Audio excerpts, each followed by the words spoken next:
Морам да направам една паралела, затоа што во последните 2 години 3 пати го отвараме овој закон, постоечкиот закон за ловство, и секогаш коментирав дека лошите пракси создаваат уште поголеми проблеми.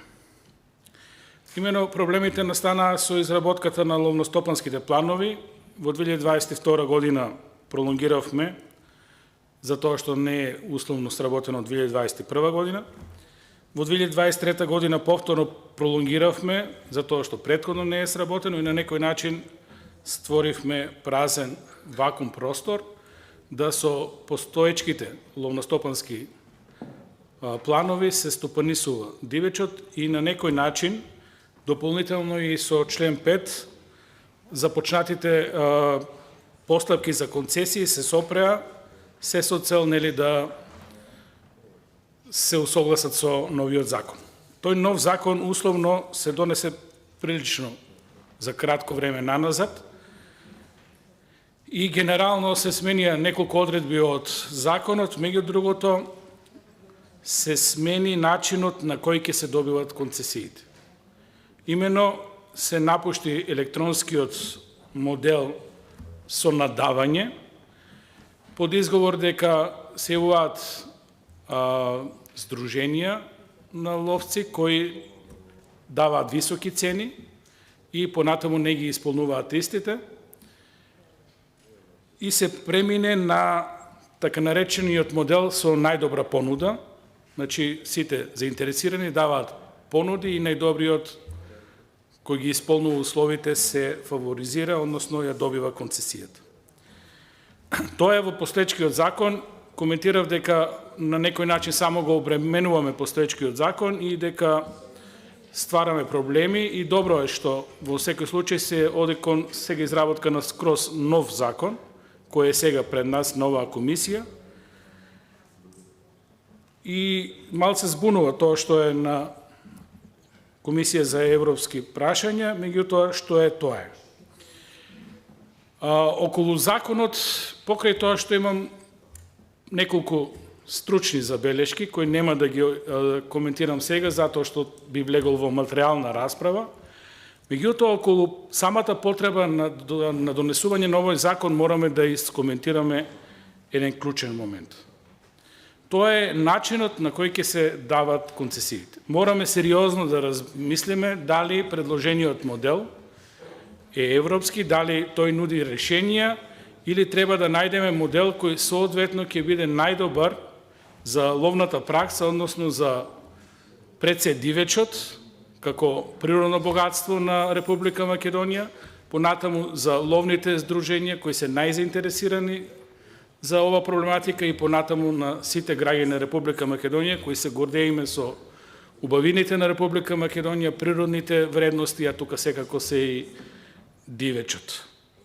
Имено проблематично во ова законско решение член 40 став 9, каде што се остава покрај тоа што понудувачите на концесија ќе понудат најдобра понуда, се остава многу едно чудно дискреционо прашање кое сметам дека треба на некој начин да се преформулира, да се регулира, да се најде соодветно решение, односно на комисијата која ќе ја доделува таа концесија и се дава можност да предложи на постоечкиот концесионер да ја прифати понудата на најдобриот понудувач. И во рок од 15 дена, најдобриот постоечкиот концесионер, ако ја прифати економската понуда на најдобриот понудувач, ќе ја добие концесијата. Што е тука проблематично? Проблематично е што предлог на комисијата, значи преголемо дискреционо право на комисијата. Не викаме ќе го понуди на сите претходни концесионери. Викаме дека ќе има правилник под кои услови ќе ги понудува овие можности. Туку едноставно и даваме преголемо овластување на комисијата да оцени дали на некој ќе му ја даде оваа поволност. Значи за едни ќе важи, за едни нема да важи. И тука веќе имаме и уставна категорија, дали ова уставно може да биде издржано.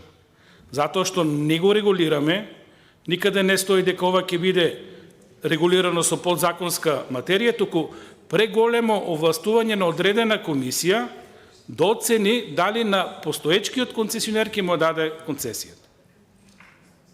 Тука имаме дилема сериозна, затоа што генерално ова може да се злоупотреби. Значи, ова може да се злоупотреби, комисијата да изоцени. Веќе ако одиме понатаму, може и партизација на целиот процес, да оцени дали на некој ќе му даде концесијата или ќе ја даде на нов концесионер. Тука оваа работа мора да се расчисти, затоа што ова е, според мое сознание, може би грешам, меѓутоа уникатен модел на концесионирање, односно на избор на најдобра понуда. Непознат за македонската пракса, непознат за светска, камоли па за европска пракса. Мора да имаме некоја транспарентност, мора да има некоја предвидливост, мора целиот процес да биде барем јасен. Вака, како што е регулирано во овој член, многу работи се нејасни. Јас зборев на комисија за земјоделство, шумарство и водостопанство, дека се јасни тие три модели. Или ловиштата ги даваме на ловците, тие да ги стопанисуваат, или ги даваме на богатите луѓе, тие да ги стопанисуваат. Тие се два модела и помеѓу нив разни варианти. Богатите имаат пари и може да инвестираат, ловците го сакат ловот, ја сакат природата, го сакат дивечот и сакат да учествуваат во целата таа приказка.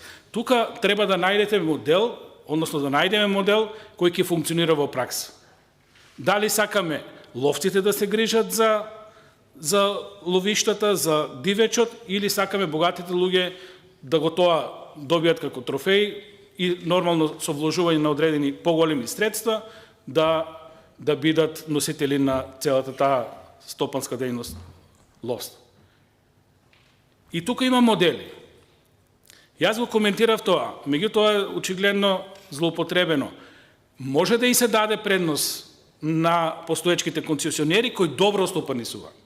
Меѓутоа тоа мора да биде направено бонитирање, да се следи нивната работа и да добијат одредени поени или бенефиции во самата постапка која би овозможило да добијат предност затоа што се добри стопанственици со ловиштето. Да и дадеме предност да продолжат понатаму. Меѓутоа, од друга страна, го имаме уставот кој вика секој рамноправно може да учествува на надпреварување. Мора да воспоставиме јасни правила. Вака со дискрециони права на тројца членови да одлучуваат дали нешто ќе го дадат на претходен концесионер или ќе го дадат на најдобриот понудувач најдобрата економска понуда, поприлично се нејасни работите и ќе створи само проблеми. Сметам дека овде има сериозен простор за доработка на законот, а сето останато е на некој начин терминолошки или повеќе или помалку може да се дебатира. Ова е веќе системски. Овде мораме да најдеме некое решение во интерес пред се на дивечот, на ловството генерално и на Република Македонија. Благодарам.